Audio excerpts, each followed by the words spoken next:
Kembali dari dunia abadi. Audiobook, novel silat. Episode 49. 10 detik kemudian, Tang Xiu mengembalikan wanita itu ke meja operasi dan kemudian menyuntikkan Star Force ke jarinya, yang perlahan-lahan masuk ke dalam luka. Pada saat yang sama, tangannya yang lain dimasukkan ke tempat yang terluka. Tidak seorang pun dapat melihat Tang Xiu menggunakan Star Force-nya untuk menopang pembuluh darah di dekat luka, sedangkan jarinya menangkap ujung kuku dan tiba-tiba mencabutnya. Ting! Paku baja sepanjang beberapa sentimeter dilemparkan ke dalam cangkir. Melihat para dokter yang tercengang, Tang Xiu berkata dengan nada yang dalam. Tugasku sudah selesai. Pembuluh darahnya tidak bergerak, juga tidak menyentuh jantungnya. Kamu lakukan sisanya, hentikan pendarahannya dan jahit-jahitannya. Ah benar, jangan lupa untuk mendisinfeksinya. Li Hongji ketakutan saat melihat metode Tang Xiu, bahkan jantungnya hampir berhenti berdetak. Saat itu, baru setelah Tang Xiu berbicara, dia sadar kembali seolah-olah terbangun dari mimpi. Melihat ekspresi terkejut dari beberapa dokter di sekitarnya, dia berteriak dengan nada rendah. Hei, apa yang membuatmu tercengang? Lakukan apa yang dikatakan Dokter Tang segera. Ah, baiklah. Dokter-dokter lain akhirnya sadar dan segera mendisinfeksi luka wanita itu dan menjahitnya.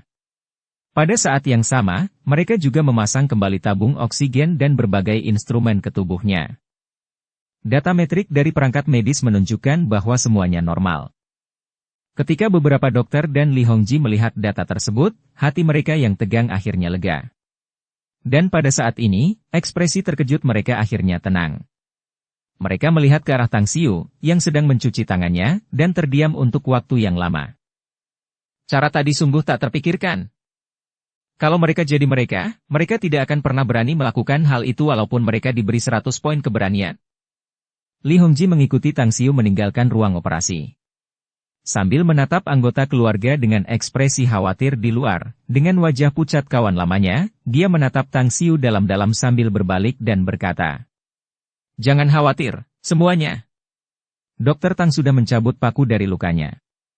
Peralatan medis juga menunjukkan bahwa tidak akan ada masalah serius yang terjadi pada pasien meskipun dia belum sadarkan diri. Saya akan memberitahu dokter untuk menyiapkan perawatan 24 jam untuknya. Mata lelaki tua itu membelalak lebar saat dia bertanya dengan ekspresi yang tidak masuk akal. Benar-benar sudah dicabut? Pak Tuali, jangan berani berbohong padaku. Dokter muda ini baru saja masuk dan melakukan beberapa hal besar. Tapi, ini hanya 5 menit. Bagaimana dia bisa mencabut paku dari tubuh menantu perempuanku secepat itu? Dokter Tang sebenarnya adalah seorang dokter ilahi. Namun, dia bertindak sebagai pilihan terakhir kami, jadi kami biasanya tidak menghubunginya karena dia sangat sibuk. Kali ini, orang yang paling pantas mendapatkan rasa terima kasih darimu karena telah menyelamatkan menantu perempuanmu adalah dia. Dokter ilahi? Bibir laki tua itu berkedut beberapa kali ketika dia menatap putranya sambil menangis. Mengapa kamu tidak berlutut di hadapan tabib muda ilahi itu, berterima kasih padanya karena telah menyelamatkan istrimu? Ketika lelaki setengah baya itu mendengarnya, ia langsung bersujud ke arah Tang Xiu, namun, Tang Xiu menghentikannya sambil melirik Li Hongji dan berkata, saya seorang dokter, menyelamatkan pasien dari kematian dan merawat yang terluka adalah tugas saya. Jadi, Anda tidak perlu berterima kasih kepada saya karena ini adalah yang seharusnya saya lakukan. Di sampingnya, Kang Xia tercengang saat menatap Tang Xiu dengan lidahnya yang keluh. Tiba-tiba dia menyadari bahwa dia hanya tahu sedikit tentang Tang Xiu. Rumah sakit medis Tiongkok Star City lebih terkenal daripada rumah sakit umum pertama di Star City. Bahkan dokter terbaik di rumah sakit ini tidak dapat menyembuhkan luka pasien, tetapi Tang Xiu hanya datang ke sini selama beberapa menit, dan mampu menyembuhkan pasien. Ini sungguh menakjubkan. Dia menatap Tang Xiu dan merasakan ada aura halo yang menyelimuti atas kepalanya, itu adalah aura ilahi. Tang Xiu mengeluarkan ponselnya. Ia melihat jam dan berkata, ngomong-ngomong, kalau tidak ada yang lain, aku pergi dulu. Li Hongji segera menghentikannya sambil bertanya dengan penuh harap. Tang Xiu, karena kamu sudah mengikuti ujian masuk perguruan tinggi, apakah kamu bisa datang ke rumah sakit dan memberikan layanan medismu lebih awal? Aku akan menyiapkan ruang konsultasimu terlebih dahulu, jadi kamu bisa menggunakannya di waktu luangmu. Tang Xiu berpikir sejenak sebelum menggelengkan kepalanya dan berkata, "Saya tidak punya waktu untuk saat ini. Paling cepat, saya hanya bisa memberikan layanan medis bulan depan." Mendengar jaminan Tang Xiu, Li Hongji tiba-tiba menjadi lebih ceria dan tersenyum. Dia berkata dengan riang, "Baiklah, karena kamu berkata begitu, maka aku sangat yakin. Ayo jalan, aku akan mengantarmu sendiri." "Tidak perlu. Kamu sudah tua, sebaiknya kamu istirahat lebih awal." Tang Xiu menggelengkan kepalanya dan menjawab. Setelah mengatakan itu, dia pergi bersama Kang Xia. Setelah mereka tiba di luar gedung utama rumah sakit, Kang Xia menatap Tang Xiu dengan mata yang sangat cemerlang saat dia bertanya, "Bos, bagaimana Anda melakukannya? Anda tahu, itu hanya beberapa menit setelah Anda memasuki ruang operasi." Bab 199, Aturan yang Kuat. Tang Xiu agak terdiam saat menghadapi pertanyaan Kang Xia. Bagaimana dia melakukannya? Sebenarnya, mencabut paku baja, baginya, hanyalah tindakan sepele. Dia telah menerima banyak luka parah di dunia abadi sebelumnya, dan berkali-kali dia harus mengurusnya sendiri. Itu jauh lebih sulit daripada menyelamatkan orang lain. "Kita pergi saja."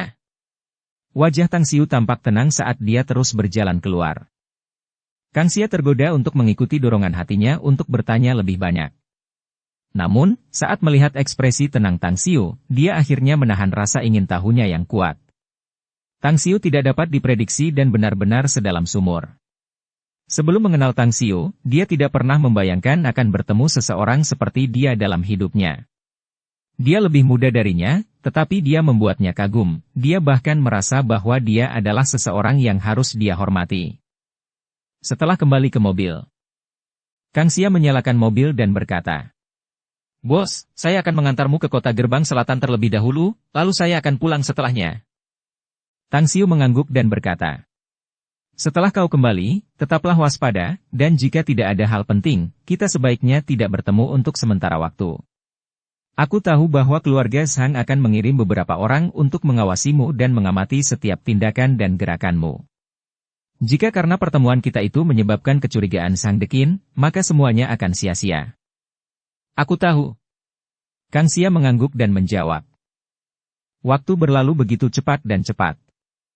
Rencana untuk keluarga Zhang, seperti yang diharapkan, dilaksanakan dengan lancar dan berjalan sangat cepat. Sejumlah besar dana telah disuntikkan ke rekening kolektif, sedangkan Kang Xia juga telah mengambil alih jabatan dan bertindak sebagai CEO sementara untuk proyek tersebut. Selanjutnya, keempat pihak juga menandatangani perjanjian yang ketat dan keras. Zhang Fengxian sendiri adalah orang yang berhati-hati dan licik. Namun, ia juga memutuskan untuk mengambil risiko menghadapi keuntungan besar yang akan diperoleh. Namun, demi asuransi, ia juga membuat rencana darurat tanpa sepengetahuan yang lain dan secara pribadi menandatangani rencana kerja sama dengan orang-orang tingkat tinggi dari keluarga Hu dan Su di Kota Bintang. Perjanjiannya adalah bahwa ia bersedia mentransfer sebagian dari keuntungan kepada kedua belah pihak dengan imbalan modal pribadi sebesar 2 miliar dana cair. Seminggu kemudian, di kompleks Villa Southgate Town, Tang Xiu mengenakan jubah mandi longgar sambil diam-diam melihat informasi di tangannya. Informasi itu dikirim oleh 20 orangnya yang sedang menyelidiki keberadaan anggota tingkat tinggi Zhang. Informasi itu sangat terperinci dan komprehensif dan hanya perlu perintah dari Tang Xiu untuk membuat anggota tingkat tinggi Zhang menghilang dalam waktu 10 menit. Di seberangnya, Ouyang Lulu sedang duduk di sofa dengan ekspresi malas. Dia mengenakan celana jeans pendek, rompi kecil, dan sepatu kristal yang keren sambil memegang dagunya sambil menatap Tang Xiu tanpa berkedip. Menatap seseorang terus-menerus mungkin membosankan, namun menatap seseorang yang membuat tertarik sebenarnya tidak akan melelahkan sama sekali, malah akan memperkuatnya. Semakin lama Ouyang Lulu mengenal Tang Xiu, semakin ia merasakan keganasannya. Sebelumnya, ia hanya mengira bahwa orang-orang yang dikenal Tang Xiu hanyalah keluarga Long, Chen Xizong dan yang paling misterius adalah bos kecil Aula Pesta Abadi, Gu Xiaosui. Namun, ketika ia menyampaikan berita tentang Miao Wentang dan Xiao Mingzhen kepada orang tuanya, hasilnya mengejutkannya, karena identitas keduanya tidak biasa. Aura misterius yang tak terbayangkan. Itulah perasaan Ouyang Lulu terhadap Tang Xiu. Dia bahkan merasa bahwa Tang Xiu lebih misterius daripada misteri yang tak terhitung jumlahnya yang belum terpecahkan di seluruh dunia. Hei, apakah ada bunga di wajahku? Tang Xiu akhirnya meletakkan informasi itu di tangannya saat tatapannya tertuju pada wajah Ouyang Lulu. Ouyang Lulu berkata sambil tertawa kecil. Hehe. Ya, wajahmu belum dibajak, tapi sepertinya ada bunga di kepalamu, jadi aku ingin mencabut kelopaknya untuk melihat apa yang ada di dalamnya. Kamu bosan, ya? Tang Xiu menegur dan menggelengkan kepalanya. Memerhatikanmu bukanlah hal yang membosankan. Namun, aku sangat penasaran. Apakah kamu tidak khawatir dengan rencana jahat terhadap keluarga Sang? Ouyang Lulu menjawab dengan senyum lembut. Apa yang perlu aku khawatirkan? Tanya Tang Xiu. Tentang beberapa kecelakaan yang mungkin terjadi di tengah jalan, bukan? Keluarga Zhang memiliki akar yang dalam di Kota Bintang, dan mungkin mereka memiliki beberapa kartu truf di tangan mereka. Jika mereka tiba-tiba menunjukkan kartu mereka saat waktunya tiba dan mengacaukan rencana kita, apa yang harus kita lakukan? Kata Ouyang Lulu. Dengan ekspresi muram, Tang Xiu berkata. Semua kecelakaan dan perubahan akan mudah diselesaikan jika berhadapan dengan kekuatan absolut. Namun, bukan niatku untuk memusnahkan semua anggota keluarga Zhang sebagai solusi terakhir. Namun, jika terjadi perubahan yang tidak terduga, aku juga tidak akan mengesampingkan metode ini. Tang Xiu, masyarakat saat ini diatur oleh hukum pemerintah. Apakah kamu tidak takut jika terlalu banyak pembunuhan akan menyebabkan masalah yang tidak perlu? Tanya Ouyang Lulu. Hukum, sebagaimana adanya, dirumuskan dan ditetapkan untuk yang lemah, orang-orang yang berkuasa dapat mengabaikannya. Meskipun aku tidak ingin menantang batas bawah, tetapi orang lain juga demikian, karena mereka tidak boleh melewati batas bawahku juga.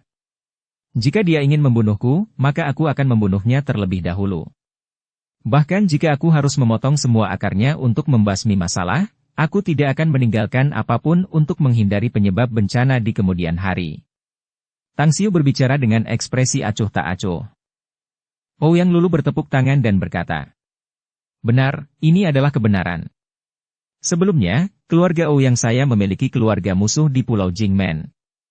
Mereka bahkan menyewa sekelompok tentara bayaran internasional untuk menyelinap ke Pulau Jingmen untuk menyerang keluarga Ouyang kami. Akibatnya, semua tentara bayaran internasional meninggalkan Pulau Jingmen, sedangkan keluarga itu juga disingkirkan. Namun saat itu, keluarga Ouyang saya menderita kerugian yang cukup besar dan butuh beberapa tahun bagi kami untuk mengatasinya. Tang Xiu berkata dengan senyum pucat. Sepertinya keluarga Ouyangmu juga memiliki warisan keluarga yang dalam. Setidaknya, musuh keluargamu tidak dapat mengetahui kartu truf keluargamu dan bertindak gegabah terhadapmu. Dengan ekspresi terkejut, Ouyang Lulu berkata, bagaimana kamu tahu bahwa keluarga Ouyangku punya kartu truf? Hanya ada sedikit orang bodoh di dunia ini. Mereka yang bisa memerintah keluarga besar dan terhormat tidak akan pernah bodoh. Aku tahu bahwa sebelum mereka bertindak melawan keluargamu, keluarga Ouyang mungkin sudah menyelidiki kekuatan mereka di permukaan. Inilah yang disebut, kenali musuhmu dan kenali dirimu sendiri dan barulah kau akan selalu menang dalam setiap pertempuran. Kata Tang Xiu. Ouyang Lulu berkata sambil tersenyum. Apa yang kau katakan benar adanya. Keluarga Ouyang kita memang punya kartu truf, yaitu kakek dari pihak ibu. Bisa dikatakan bahwa keluarga kita punya kerabat dari klan misterius. Tang Xiu, aku sangat percaya padamu, jadi aku bisa memberitahumu tentang ini. Meskipun klan kakek dari pihak ibu sangat rendah hati dan tinggal di daerah pegunungan terpencil, mereka adalah orang-orang pemberani dan mereka hidup dengan aturan bela diri. Ada banyak orang yang ahli bela diri dari sana, bahkan kami, keluarga Ouyang juga menyewa sekelompok ahli dari sana. Aku tahu itu. Beberapa orang yang dibawa kakakmu cukup baik, kata Tang Xiu. Ketuk, ketuk. Pintu diketuk dan Guin memasuki ruangan dengan wajah tersenyum dan berkata, Tuan, ada tamu yang mengunjungi Anda. Seorang tamu? Siapa itu? Tang Xiu bertanya sambil tersenyum. Dia pernah datang ke sini sebelumnya. Orang yang mengirimi Anda ramuan obat. Saya pikir dia bermarga Chou. Cui. Ekspresi Tang Xiu berubah saat dia bangkit dan berkata, ayo kita pergi menemuinya. Di ruang tamu di lantai 1. Cui duduk di sofa, memainkan ponselnya, Sementara sebuah koper kulit hitam besar berdiri di sampingnya. Senyum cerah tersungging di wajah tampannya, jelas memperlihatkan suasana hatinya yang gembira. Cui! Tang Xiu datang ke ruang tamu dan kemudian duduk di sofa di sisi yang berlawanan. Ouyang Lulu sendiri bertindak seperti seorang istri muda yang sopan saat dia duduk tepat di sebelahnya. Cui menyimpan ponselnya, dan sejenak, diam-diam terkejut saat melihat Ouyang Lulu yang mengikuti di belakang Tang Xiu. Namun raut wajahnya langsung berubah menjadi ekspresi yang tidak terbayangkan saat melihat posisi duduk Ouyang Lulu. Dia mengangkat tangannya dan menunjuk ke arah keduanya dan berkata dengan ekspresi ragu-ragu. Apakah kalian berdua? Apa? Kata Tang Xiu dengan ekspresi bingung. Ouyang Lulu memutar bola matanya yang putih sambil mendengus dan berkata. Ada apa dengan kami berdua? Jika ada yang ingin kau katakan, katakan saja dengan jelas dan jangan sembunyikan. Lagi pula, Tang Xiu dan aku tidak melakukan hal yang memalukan. Cui memaksakan senyum dan berkata. Baiklah, teman sekelas lama, kata-katamu penuh dengan senjata dan tongkat, jadi aku tidak punya keberanian untuk mengatakannya. Tapi aku benar-benar penasaran. Bagaimana bisa kau ada di sini juga? Baiklah. Kamu bisa datang ke sini, jadi mengapa aku tidak, kata Ouyang Lulu. Lulu ada urusan di Star City, jadi dia tinggal di tempatku untuk saat ini. Ngomong-ngomong, apakah kamu membawakanku ramuan obat lagi? Cui menatap keduanya dengan ekspresi aneh. Setelah beberapa saat, dia menjawab sambil tersenyum. Baiklah, kali ini aku punya dua urusan yang harus kurus di Star City. Pertama, membawakan ramuan obat ini untukmu. Dan kedua, Long Zhengyu berkata bahwa ada seseorang yang ingin terlibat dalam proyek kita, jadi aku datang ke sini untuk menanyakan detailnya. Baiklah, kau tidak perlu bertanya pada Zhengyu tentang masalah ini. Kami punya rencana yang jauh lebih besar, kau tentu akan mengetahuinya saat rencana ini berakhir. Kata Tang Xiu. Cui mengerutkan kening dan bertanya dengan ekspresi bingung. Kakak Tang, aku tidak mengerti apa yang kau katakan. Karena aku tidak bisa bertanya pada Zhengyu, bagaimana kalau kau memberitahuku apa maksudnya? Lahan yang akan kita gunakan, serta desain arsitektur yang saya gambar sendiri, sekarang sedang digunakan untuk rencana lain. Menurut perkiraan saya, hanya butuh Oktober 15 hari sebelum kita mendapatkan hasilnya. Saya tahu bahwa Anda dan Bai Tao memiliki saham dalam proyek ini, tetapi karena Zhengyu memperoleh seluruh lahan, kita menggunakan blok ini untuk membangun kantor. Tidak akan menjadi masalah jika Anda ingin berpartisipasi dalam proyek ini nanti, tetapi premisnya adalah kita harus menyingkirkan beberapa orang terlebih dahulu.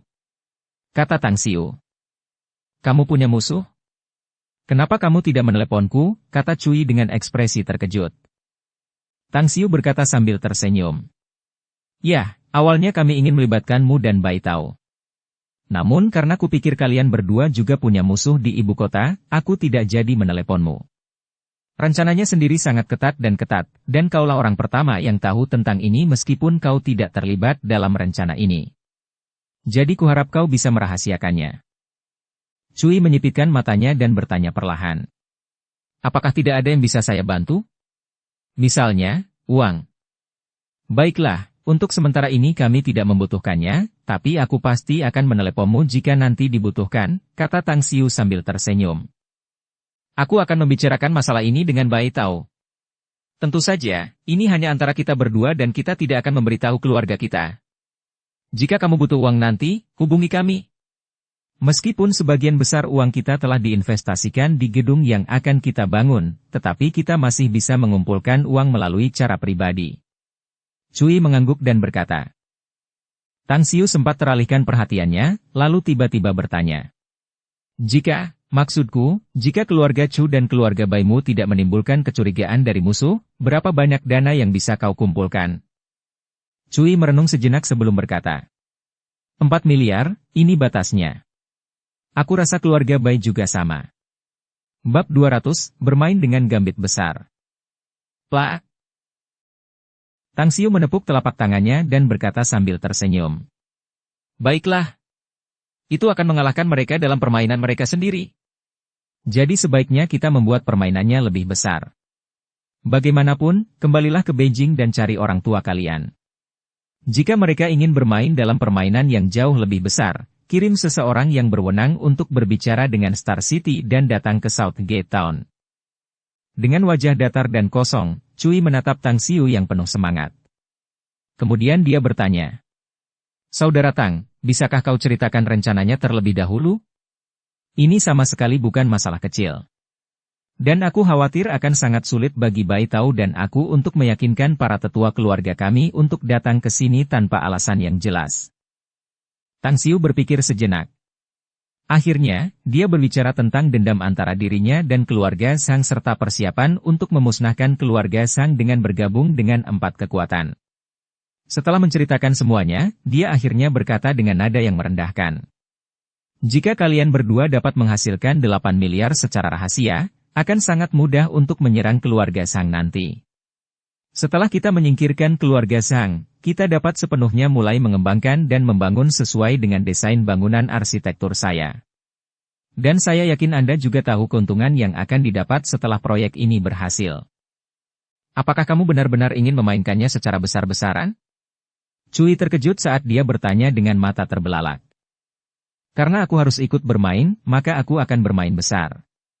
Selain itu, keluarga Hu dan Su di Star City juga akan mengalami kerugian besar jika mereka ikut serta dalam masalah ini.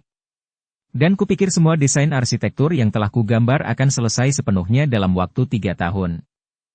3 tahun? Detak jantung Cui bertambah cepat. Dia sendiri tahu bahwa pembangunan gedung dalam desain arsitektur yang digambar Tang Xiu tidak pasti akan selesai dalam waktu Agustus 10 tahun menurut perjanjian sebelumnya.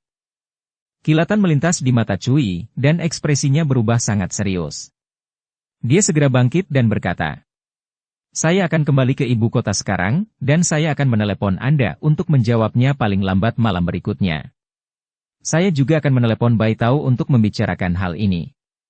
Anda tidak perlu khawatir tentang hal ini, saya menjamin bahwa saya tidak akan mengungkapkan masalah ini kepada siapapun." Tatapan Tang Xiu menyapu koper hitam itu. Saat dia mengirim Cui, dia bertanya, "Berapa banyak uang yang telah kamu keluarkan untuk ramuan obat ini?" 80 juta. "Baiklah, simpan saja uangnya untuk saat ini. Kita bicarakan nanti," kata Cui. "Baiklah." Tang Xiu mengangguk. Mata Ouyang Lulu bersinar cemerlang. Dia mengikuti Tang Xiu setelah dia mengantar Cui pergi dan bertanya, "Apakah kamu benar-benar yakin akan melanjutkan proyek besar ini setelah membasmi keluarga Sang? Katakan padaku, berapa banyak keuntungan yang bisa kita dapatkan jika proyek besar ini selesai?" tanya Tang Xiu. "Ya, menurut konstruksi bangunan yang digambar dalam rancanganmu, keuntungan yang akan didapat akan sekitar puluhan miliar, jika tidak 100 miliar.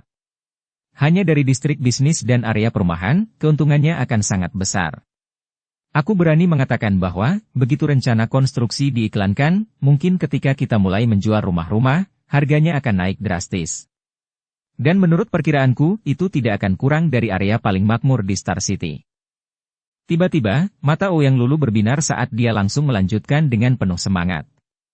"Tang Xiu, aku tahu betul tentang sebidang tanah yang telah dibeli oleh Zheng Yu.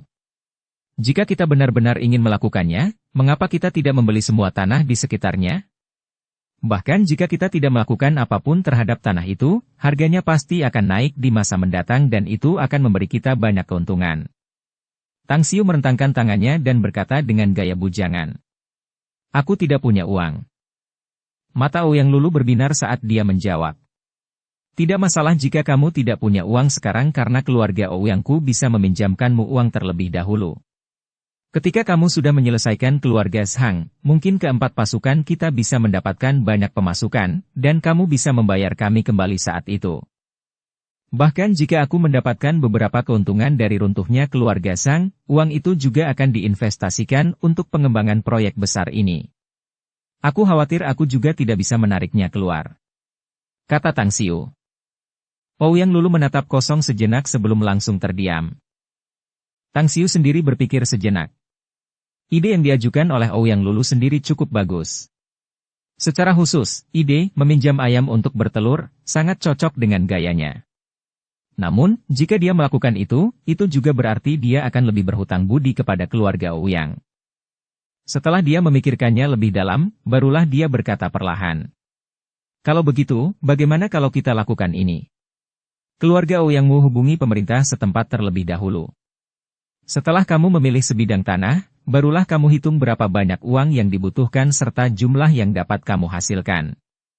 Pada saat itu, aku juga akan menyediakan 40% dana sedangkan keluarga Ouyangmu akan menyediakan 60%. Jadi pendapatan masa depan akan dibagi menjadi 4 hingga 6. Bukankah kamu bilang kamu tidak punya uang? Ouyang Lulu berkata dengan ekspresi bingung. Aku akan mencari cara. Namun, aku hanya akan menyediakan uang dan tidak akan melibatkan diri dalam hal-hal lain. Kata Tang Xiu. Mendengar perkataannya, senyum puas muncul di wajah Ouyang Lulu. Dia sendiri memiliki kepercayaan yang tak terlukiskan terhadap Tang Xiu, jadi dia mengangguk dan berkata. Baiklah. Aku akan kembali ke Pulau Jingmen sekarang untuk membicarakan hal ini dengan ayahku. Dan mengingat kemampuan penilaiannya, aku yakin dia akan menyetujui hal ini. Setelah mengatakan itu, dia segera kembali ke kamarnya dan mengemasi barang-barangnya. Kemudian, dia bergegas pergi dan meninggalkan kota Gerbang Selatan. Sifatnya yang cepat dan tegas, juga kecerdasannya, sangat disukai Tang Xiu, karena ia merasa sangat mudah untuk bekerja sama dengan seseorang yang memiliki sifat seperti itu. Mengenai uang, dia juga sudah membuat keputusan dalam pikirannya. Star City. Gedung kantor pusat Zhang Group. Zhang Deqin mengerutkan kening dalam-dalam di kantor wakil manajer umum. Sedikit suasana hati yang gelisah terlihat di matanya. Ponselnya terus-menerus mengeluarkan suara seperti sedang menelepon, tetapi setiap kali, satu-satunya jawaban yang dia dapatkan adalah, nomor yang Anda hubungi sedang tidak aktif. Ketuk, ketuk. Pintu kantor diketuk. Di depan pintu yang terbuka lebar, Huan Jun dan Su Renfei berdiri di luar dengan senyum di wajah mereka. Melihat mereka berdua, Zhang Deqin langsung melangkah maju dan bertanya dengan nada yang dalam. Kalian berdua datang di waktu yang tepat, aku baru saja akan menelepon kalian. Ngomong-ngomong, di mana Yongjin? Dia tidak bersamamu?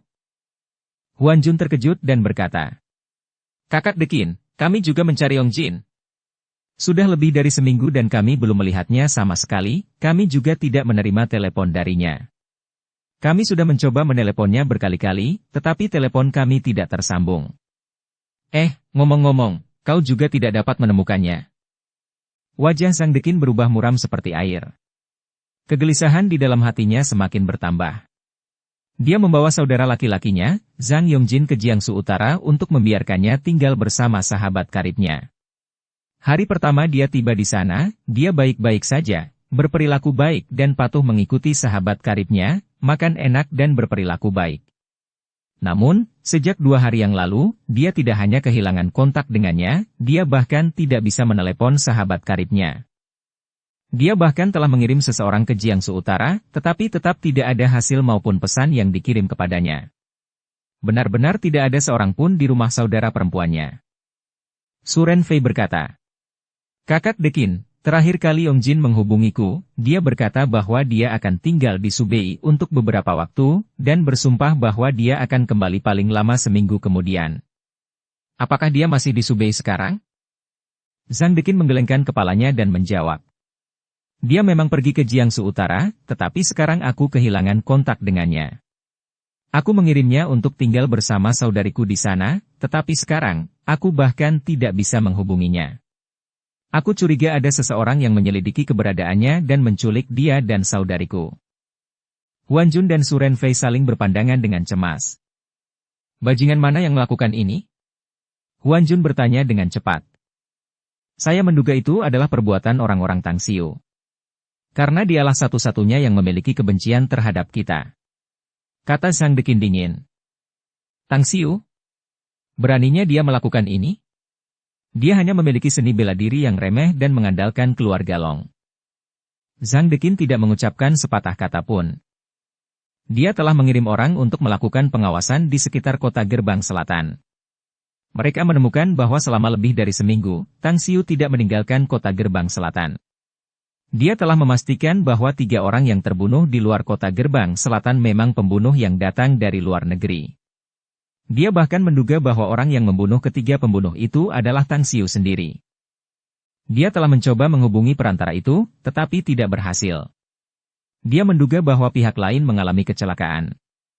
Namun, untuk hal spesifiknya, itu jelas bukan hal yang baik baginya. Star City, di Biro Keamanan Publik. Kantor regu polisi kriminal sangat sibuk karena petugas polisi terus-menerus keluar masuk kantor sambil membawa dokumen. Di dalam salah satu kantor yang luas, Deng Jianmin sedang mengisap rokoknya dengan gelisah dan ekspresi yang sangat muram. Di seberangnya, Cheng Shuimei sedang memegang cangkir teh, tampak berpikir keras. Para petinggi telah mendesak kita untuk menangkap pembunuhnya dalam waktu 3 hari sebelumnya. Sudah berapa hari berlalu sekarang? Tapi tetap saja, kita tidak dapat menemukan petunjuk apapun. Apa dan bagaimana kita harus melaporkan perkembangannya? Kapten Cheng, sangat penting bagi kita untuk mengubah cara berpikir kita. Kita tidak dapat lagi memperhatikan orang-orang yang kita curigai dan sedang diawasi. Yang lebih penting, kita akan memfokuskan perhatian kita pada orang yang menyewa pembunuh bayaran asing itu. Deng Jianmin menjepit puntung rokok sambil berbicara dengan nada tenggelam. Cheng Shuimei memaksakan senyum dan berkata, "Kita sudah tahu tentang pembunuh bayaran asing dari Interpol ini. Mereka adalah anggota organisasi pembunuh kecil, dan hanya ada beberapa lusin orang di seluruh organisasi. Dan kali ini, 3 dari mereka tiba-tiba meninggal, itu juga menutup peluang bagi kita untuk menemukan orang yang mengendalikan di balik layar. Sang manipulator sendiri tiba-tiba menghilang dan bersembunyi. Bahkan jika kita ingin menyelidiki mulai dari mereka, kita tidak akan bisa mendapatkan informasi yang berguna." Deng Jianmin menggelengkan kepalanya dan berkata, "Tidak, saya pikir kita bisa mendapatkan beberapa petunjuk dari sana." "Direktur Deng, petunjuk apa?" Semangat Cheng Shuimei menyala saat dia bertanya dengan cepat. "Bagaimana mereka bisa menyelinap ke negara ini dan tiba di Star City dengan lancar?" kata Deng Jianmin. "Maksudmu, tangan hitam yang menyewa pembunuh bayaran ini seharusnya seseorang dari Kota Bintang? Orang ini membantu ketiga pembunuh bayaran ini memasuki negara ini dan kemudian membantu mereka datang ke Kota Bintang." Mata Cheng Shuimei berbinar saat dia segera bangkit dan menjawab. "Benar. Para pembunuh bayaran ini adalah orang bayaran dan mereka akan mendapatkan bayaran atas pembunuhan mereka. Karena ada target, pasti ada majikan yang menyewa mereka.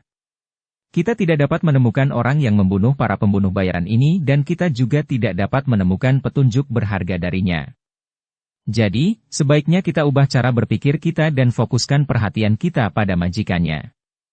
Jadi, segera kirim seseorang ke bandara, terminal bus, dan semua jalur transit dari luar ke Star City. Selama kita dapat mengetahui bagaimana para pembunuh bayaran ini memasuki Star City, kita dapat menemukan informasi tentang majikan mereka," kata Deng Jianmin. Cheng Shuimei meletakkan cangkir tehnya lalu menjawab dengan nada yang dalam. "Aku akan memimpin orang-orang itu sendiri." "Tunggu. Kamu harus menghubungi Interpol. Jelaskan kepada mereka dari kota mana para pembunuh bayaran ini berangkat. Hanya dengan cara ini penyelidikan kita akan lebih cepat," kata Deng Jianmin. Bab 201, Kabar Baik. Siang hari berikutnya, Tang Xiu diam-diam meninggalkan kota gerbang selatan untuk menemui 2 petinggi yang dikirim oleh keluarga Chu dan keluarga Bai. Setelah melakukan negosiasi rahasia selama setengah jam, keduanya kemudian kembali ke Beijing. Jawaban dari mereka berdua adalah, mereka menyetujui kesepakatan itu. Orang-orang yang paling bahagia bukanlah Tang Xiu, tetapi Cui dan Bai Tao, yang kemudian bergegas ke Star City dengan tergesa-gesa. Dari kedua belah pihak, Tang Xiu mengetahui bahwa keluarga mereka telah memutuskan untuk membesarkan mereka sebagai kepala keluarga masa depan, bahkan kedatangan mereka ke Star City kali ini juga membawa serta 8 miliar yuan. Larut malam, sebuah mobil Mercedes-Benz melaju menuju kota gerbang selatan saat Tang Xiu kemudian bertemu dengan Xiao Mingzhen yang lelah bepergian di lantai pertama vilanya. "Saya dengar Anda baru saja kembali ke Jiangsu Utara 2 hari yang lalu. Bagaimana Anda bisa kembali hari ini?" Ekspresi bahagia terlihat dari sudut mata Xiao Mingzhen saat dia berkata, "Saudara Tang, Anda seharusnya mendengar pepatah. Anda berusaha mencari sesuatu dengan sepenuh hati tetapi tidak berhasil, tetapi kemudian Anda menemukannya secara tidak sengaja bahkan tanpa berkeringat. Nah, alasan saya bergegas kembali kali ini adalah untuk memberitahu Anda kabar baik. Kabar baik apa? Tanya Tang Xiu dengan ekspresi bingung. Lihatlah rekaman video yang kuambil ini, maka kau akan tahu. Xiao Mingzhen memutar video dari ponselnya. Tang Xiu mengambil ponselnya dan melihat seorang pria dan wanita diikat dalam video tersebut. Yang tidak ia duga adalah pria itu ternyata adalah Zhang Yongjin. Ia memberitahu pasukan lain untuk membantu mencari keberadaan Zhang Yongjin tetapi tidak ada hasil. Itulah sebabnya ia tidak menyangka bahwa Xiao Mingzhen adalah orang yang menemukannya. Bagaimana kau menemukannya? Dan siapa wanita di sampingnya?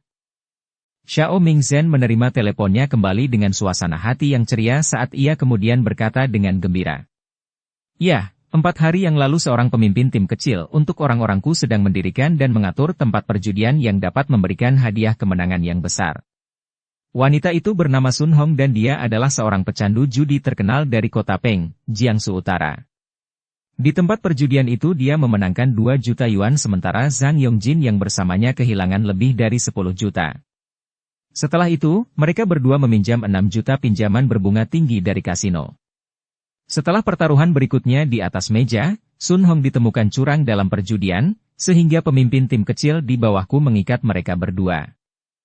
Awalnya, menurut kebiasaan kasino, mereka harus menelepon dan memberitahu keluarga mereka untuk mendapatkan uang tebusan. Namun, karena pemimpin tim saya ini melihat bahwa Sun Hong cantik, dia ingin Sun Hong menemaninya selama setengah bulan, dan Sun Hong pun setuju. Namun, Zhang Yongjin tidak seberuntung itu karena dia diikat di kamar kasino dan dibiarkan kelaparan selama 2 hari. Alasan mengapa saya pergi ke Jiangsu Utara 2 hari yang lalu adalah karena seorang teman lama saya dari Barat Laut Besar datang mencari saya untuk bercerita tentang masa lalu. Kebetulan teman lama saya ini juga suka berjudi sesekali, jadi saya menemaninya ke kasino ini. Akhirnya, saya menemukan masalah ini secara tidak sengaja dan merasa bahwa nama Zhang Yongjin ini agak familiar. Saat itu, saya tidak menganggapnya serius, baru kemudian saya mendengar bahwa dia berasal dari keluarga kaya dan terhormat dari Star City, jadi saya segera bertindak setelahnya. Xiao Mingzhen berbicara dengan gembira sambil mengeluarkan sebatang rokok dari bungkusnya dan menyalakannya. Kemudian, dia melanjutkan sambil tersenyum. Kami telah mencarinya di Star City dan juga di kota-kota terdekat untuk waktu yang cukup lama, dan bahkan tidak ada jejaknya yang dapat kami temukan. Tidak disangka dia ternyata bersembunyi di wilayahku dan kebetulan jatuh ke dalam lubang seperti itu. Nah, Saudara Tang, karena aku telah menemukan orang yang kamu cari, terserah kamu apa yang harus dilakukan dengannya. Bunuh dia, kata Tang Xiu tanpa ragu. Baiklah. Bagaimana dengan wanita Sun Hong itu? Xiao Mingzhen mengangguk dan bertanya. Apakah kamu sudah menyelidikinya dengan jelas? Apa hubungan antara dia dan Zhang Yongjin? Tanya Tang Xiu. Saya sudah memastikannya. Sun Hong adalah seorang janda dan merupakan teman sekelas Sang Dekin. Dia masih menjadi saudara perempuannya yang baik sampai sekarang. Alasan mengapa Zhang Yongjin pergi ke Jiangsu Utara adalah untuk mencari suaka dengan Sun Hong. Mencari suaka? Tang Xiu bertanya dengan ekspresi bingung. Xiao Mingzhen berkata sambil tersenyum. Hei, kaulah yang membuat mereka takut. Kaulah yang membunuh ketiga pembunuh bayaran itu, Zhang Dekin sangat takut. Karena dia takut akan balas dendammu, dia mengirim adik laki-lakinya ke saudara perempuannya yang baik di Jiangsu Utara. Tapi bagaimanapun, Sun Hong ini bukanlah wanita yang suci dan suci. Dia juga tidur dengan Zhang Yongjin ketika dia berlindung di sana. Kalau begitu bunuh saja dia. Aku tidak ingin masalah ini tersebar luas. Kata Tang Xiu. Xiao Mingzhen mengangguk sambil mengeluarkan ponselnya dan menghubungi sebuah nomor. Setelah memberikan beberapa perintah, dia menutup telepon dan berkata, ngomong-ngomong, saat aku dalam perjalanan ke Star City, aku menelepon kakak Miao dan dia mengatakan bahwa rencana di sini hampir selesai. Ya. Keluarga Zhang telah terperangkap dan akan terlambat bagi mereka jika mereka ingin mundur. Long Hanwen dan Miao Ontang memang ingin menyelesaikan semuanya. Namun, saya tidak memiliki banyak pengetahuan tentang masalah bisnis. Karena saya hanya bertanggung jawab untuk mengirim orang untuk menangkap anggota klan tingkat tinggi dari keluarga Zhang. Xiao Mingzhen menyipitkan matanya. Bersamaan dengan kilatan cahaya yang terpancar dari matanya, dia berbicara dengan nada suara yang tenggelam. Aku juga telah mengirim orang-orangku untuk mengawasi mereka, mereka siap bergerak kapan saja. Ngomong-ngomong, keluarga Zhang punya banyak industri, salah satunya adalah tempat hiburan. Keluarga Ouyang dan kamu berkecimpung di bidang bisnis ini, jadi terserah kalian berdua untuk membaginya. Kata Tang Xiu sambil tersenyum. Aku tidak ingin mengambil alih kota bintang, berikan saja pada keluarga Ouyang, kata Xiao Mingzhen sambil tertawa kecil. 2 hari kemudian. Sesuai perintah dari kepala proyek yang bertanggung jawab, Kang Xia, serangan menyeluruh dilakukan terhadap bisnis Zhang. Secara khusus, beberapa orang diatur terlebih dahulu untuk mulai membuat masalah bagi kualitas perumahan dalam bisnis real estate. Pada saat yang sama, semua tempat hiburan milik Zhang juga bermasalah dengan masalah staf asing. Selain itu, banyak karyawan dari Zhang Group juga tiba-tiba keluar. Selain itu, banyak perbuatan buruk yang dilakukan oleh para petinggi keluarga Zhang di masa lalu juga dilaporkan. Bahkan Biro Keamanan Publik juga terlibat dalam penyelidikan. Berita di internet sangat banyak, mendiskreditkan keluarga Zhang, meledak di forum-forum besar karena berita tersebut kemudian disebarkan dengan sangat cepat di seluruh negeri. Di kantor pusat Zhang Group. Di dalam kantor manajer umum, setelah serangkaian penyerangan, terbakar oleh api dan babak belur, urat-urat hijau muncul di dahi Zhang Fengxian saat wajahnya memerah karena marah. Dia dengan brutal menghancurkan beberapa selimut saat dia tampak seperti serigala terhadap beberapa pemimpin puncak di depannya, berteriak. Siapa yang bisa memberitahu saya apa yang sedang terjadi? Siapa yang mengincar keluarga Zhang saya? Siapa yang mengincar grup Zhang saya? Beberapa pemimpin puncak hanya dapat menundukkan kepala, takut, dan tidak mengucapkan sepatah kata pun. Mereka tidak tahu. Itu adalah hasil temuan umum di antara mereka.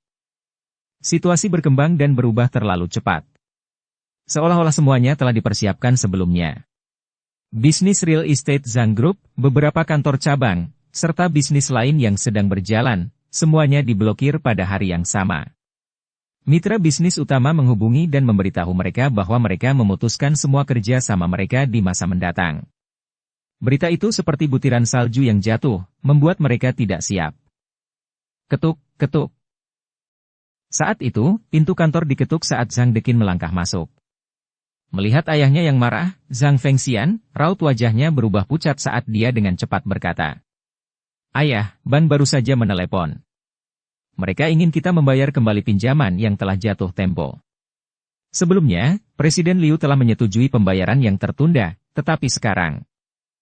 Napas Zhang Fengxian terhenti saat kilatan yang sulit dipercaya melintas dari matanya. Dia memiliki hubungan pribadi yang sangat baik dengan Presiden Liu. Jumlah pinjaman dari orang lain tidak dapat dibandingkan dengan Zhang Group miliknya. Kenapa dia juga? Zhang Fengxian meraih ponselnya dan menghubungi nomor Presiden Liu.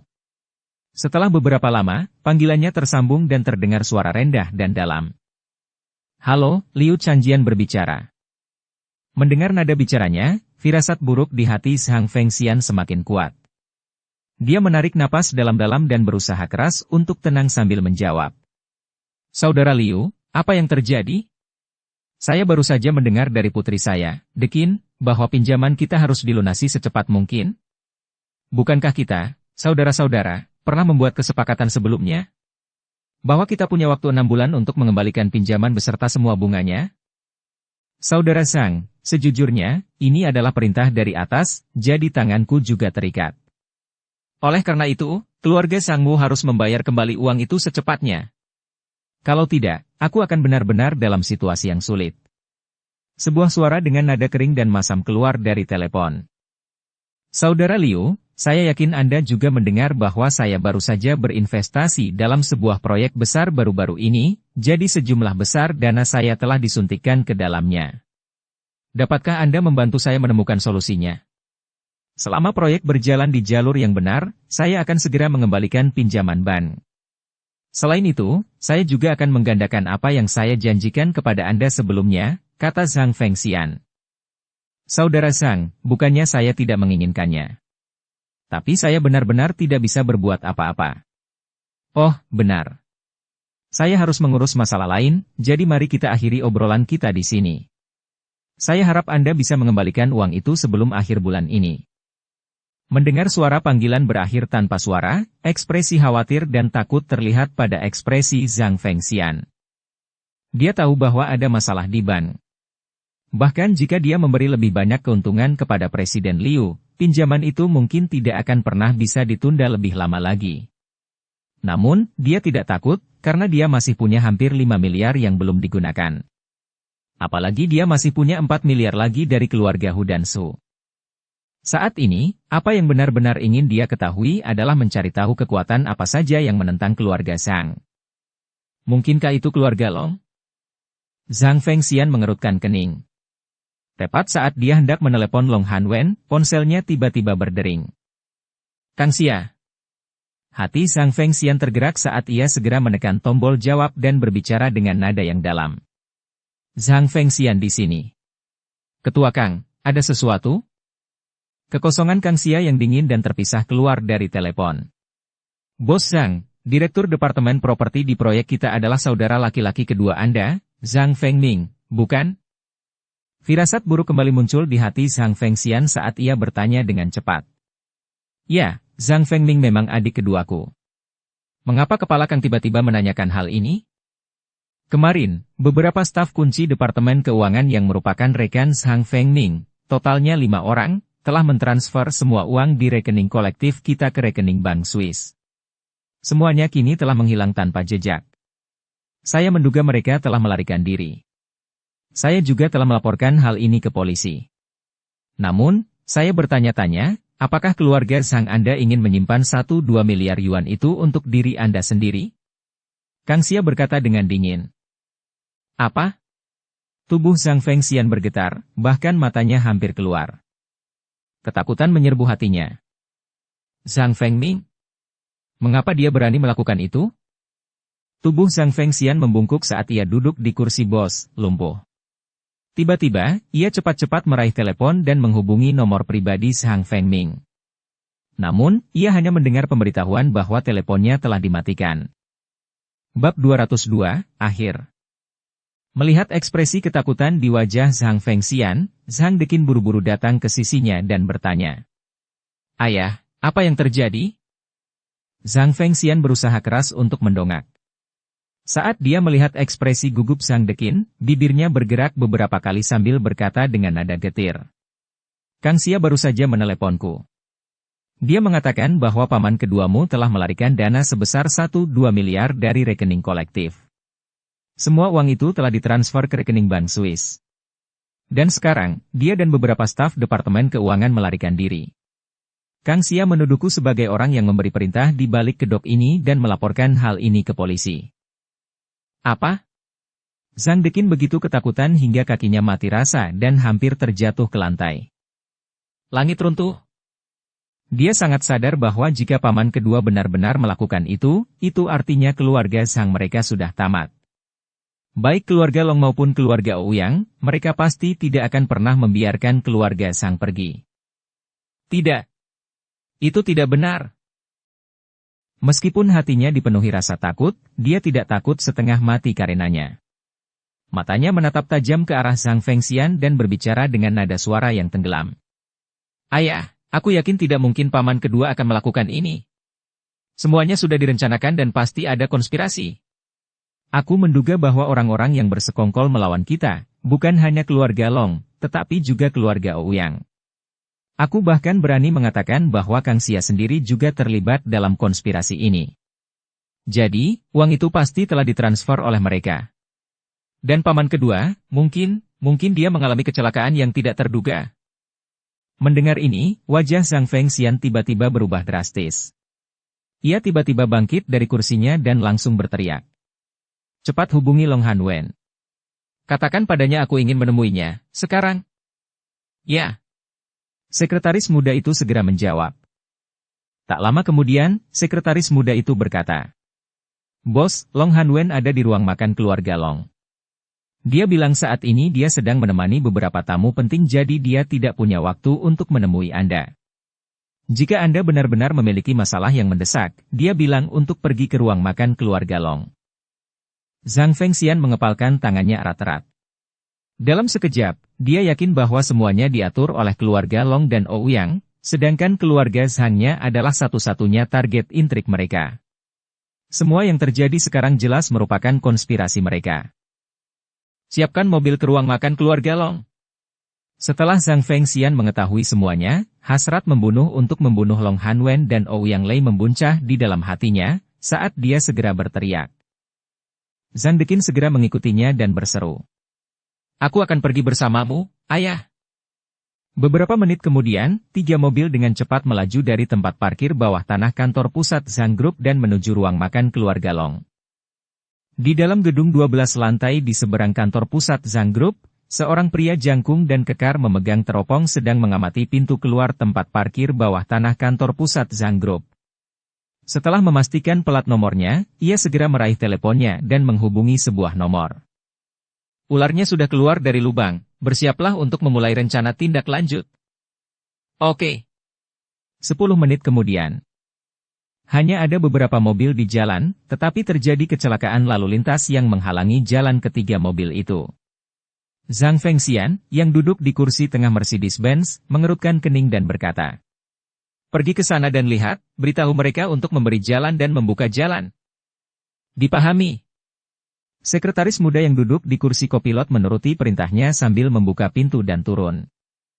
Setelah beberapa detik, 6 mobil van yang berada di 3 lajur jalan melaju kencang dengan suara pengereman yang tergesa-gesa, memuntahkan belasan pria bertubuh besar yang dengan cepat bergegas keluar dan mengepung ketiga mobil itu dengan gerakan yang sangat cepat. Pintu mobil ditarik terbuka saat mereka menangkap 6-7 orang dari dalam. Pupil mata Zhang Fengxian mengerut.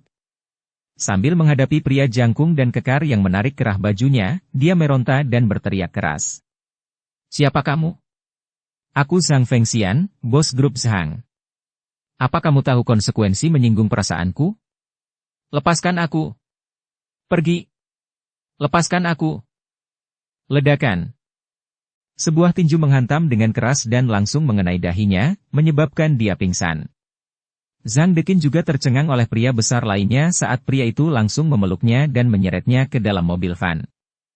Pada saat yang sama, di 8 tempat lainnya, 8 orang penting klan Zhang juga ditangkap oleh orang-orang besar misterius secepat kilat. Mereka bergerak sangat cepat dan memilih tempat-tempat yang sangat tersembunyi, sehingga tidak ada seorang pun yang memperhatikan mereka. Di Southgate Town, Tang Xiu meletakkan teleponnya saat kilatan kejam di matanya memudar secara bertahap. Sebanyak 12 anggota klan tingkat tinggi dari keluarga Zhang telah ditangkap.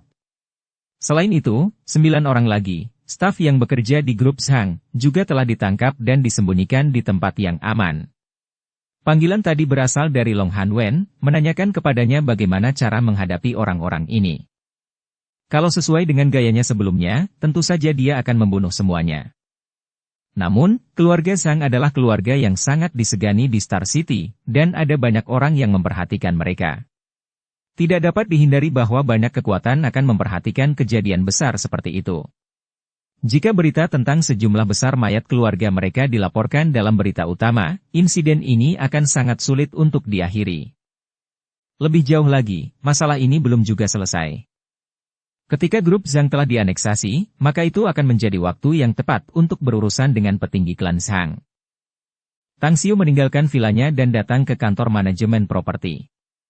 Setelah bertemu dengan Long Sueyao, dia berkata, "Bisakah kamu mengantarku ke Lakeview Manor? Aku tidak punya mobil, jadi tidak nyaman untuk keluar. Apakah ini sangat mendesak? Jika tidak, silakan tunggu sebentar. Aku masih punya banyak hal yang harus diselesaikan. Tunggu sampai aku menyelesaikan beberapa hal, lalu aku akan bicara lagi denganmu."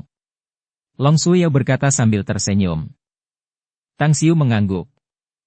Ia sudah tidak asing lagi dengan kantor pengelolaan properti. Setelah sampai di tempat istirahat, staf kantor itu dengan antusias menyuguhkan teh hangat kepadanya, sementara ia sendiri sedang berpikir bagaimana cara menghadapi keluarga Zhang dan apa yang harus dilakukan setelahnya. Tes masuk perguruan tinggi akan segera merilis nilainya. Dia tidak khawatir dengan prestasinya.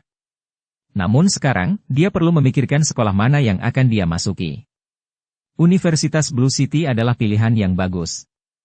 Universitas itu terletak di ibu kota provinsi dan juga merupakan salah satu universitas terbaik di negara itu.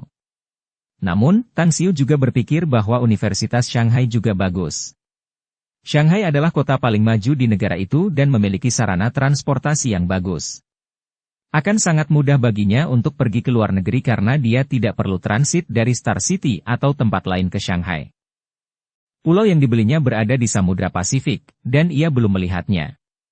Setelah selesai mendaftar, ia berencana untuk pergi ke sana. Meskipun saat ini ia tidak punya uang, yang berarti ia tidak punya sarana untuk membangun kembali pulau itu. Namun, ia tetap harus pergi ke sana terlebih dahulu dan membuat beberapa pengaturan serta mencari beberapa orang untuk mengurusnya. Dering, dering. Nada dering telepon genggamnya berbunyi, tiba-tiba mengganggu alur pikirannya. Tang Xiu mengeluarkan ponselnya. Ketika dia melihat ID penelepon dan mendapati bahwa itu adalah Mu Qingping, dia segera menerima panggilan itu dan bertanya. "Kakakmu, apakah ada sesuatu? Ibumu ada di sini, di rumah?" "Begitu ya. Aku akan segera kembali." Setelah mengakhiri panggilan, dia menatap Long Sueyao yang masih sibuk. Dia tidak menyapanya dan langsung berjalan menuju vilanya. Di dalam, dia melihat Mu Qingping sedang mengobrol dengan ibunya. "Hai, Ibu." Tang Xiu tersenyum saat menyapanya. Melihat Tang Xiu, mata Su Lingyun tiba-tiba berbinar saat dia berkata sambil tersenyum. "Xiu besok adalah hari untuk mendaftar ke universitas, bukan?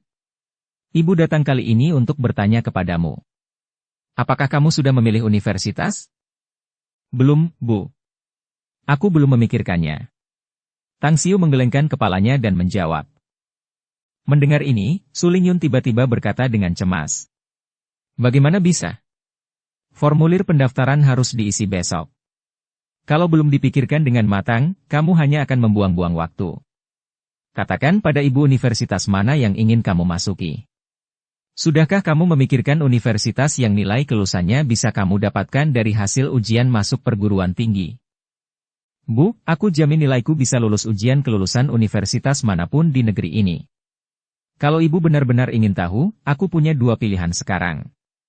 Yang pertama adalah Universitas Kota Biru di ibu kota provinsi kita. Alasan untuk mempertimbangkannya adalah karena universitas itu berada di provinsi kita dan juga cukup dekat dengan kota Bintang dan ibu. Jadi kalau ibu tidak ingin meninggalkan bisnis restoranmu, aku bisa kembali ke sini kapan saja untuk menemui ibu. Yang satunya lagi adalah Universitas Shanghai. Shanghai memiliki perkembangan ekonomi tercepat dan juga kota yang paling makmur. Belajar di sana dengan sarana transportasi ke dunia luar, akan jauh lebih nyaman di masa depan," kata Tang Xiu. Tatapan mata Su Lingyun berubah sedikit gugup sebelum dia bertanya. Apakah kamu sudah mempertimbangkan untuk masuk ke Universitas Beijing?" "Ya, tapi aku tidak mau ke sana." Tang Xiu menggelengkan kepalanya dan menjawab. "Pertimbangkan untuk masuk ke Universitas Beijing." Mendengar jawabannya, Su Lingyun tiba-tiba merasa rileks dan senyum kembali muncul di wajahnya. Kemudian, dia berkata sambil tersenyum. "Meskipun Beijing adalah ibu kota negara kita, tetapi jika kamu pergi belajar di sana, kamu pasti akan menghadapi ritme yang cepat dan tekanan yang tinggi setelah lulus. Jadi, ibu berpikir bahwa kamu harus pergi ke Shanghai." Alis Tang Xiu sedikit terangkat. Kecepatan dan tekanan yang tinggi. Situasi seperti ini memang terjadi di Beijing, tetapi bukankah Shanghai juga sama? Ibu sepertinya tidak ingin aku pergi ke Beijing. Dan cara bicaranya sebelumnya, dia tampak sangat cemas, terutama saat berbicara tentang Beijing. "Apakah ada rahasia di sini?" Tang Xiu bertanya. "Bu, kalau aku memilih kuliah di Beijing, ibu tidak keberatan, kan?" "Ini." Su Lingyun ragu-ragu. Bersambung ke episode 50.